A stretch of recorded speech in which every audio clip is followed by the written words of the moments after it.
এয়া চেছ বেছ ইণ্ডিয়াৰ চেছ ছেটটো খুলি চাইছোঁ, গুটিবোৰ ভালেই দেখিছোঁ।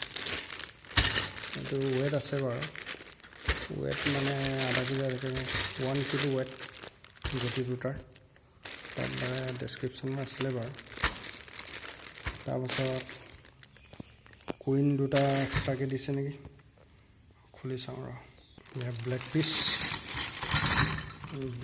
বহুত ৱেট আছে দেই, ৱেটটো 1 কিলো মানে হ'ব। ৱাইড ইন ৰাইট দেই, ৱাইডটো বাৰু পাতি লওঁ। ৱাইড ইন ৰাইট ফাৰ্ষ্ট গান পনবিলাক ইয়াতে পাতি দিওঁ।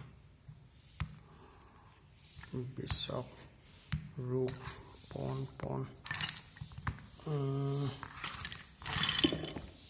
এক্সট্ৰা কুইন, তাৰপাছত নাইট পন নাইট ৰুক পন বিশ্বপ ৰুক পন।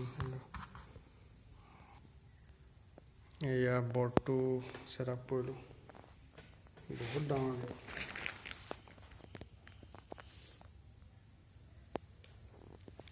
ৱেট আছে, বহুত ৱেট আছে। কুইনটোৰ বহুত ৱেট আছে, কিং কুইন বহুত ডাঙৰ আৰু 2000 টকা ল'লে। আপোনালোকে যদি ভাল চেছ প্লেয়াৰ হয় বা বিগিনাৰ্ছ হয়, যিয়ে নহওক চেছ প্ৰেমী হ'লেও ঘৰৰ কাৰণে লৈ থ'ব পাৰে।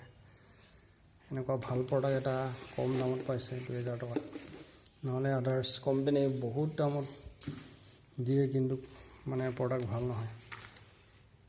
Have a nice day, thank U.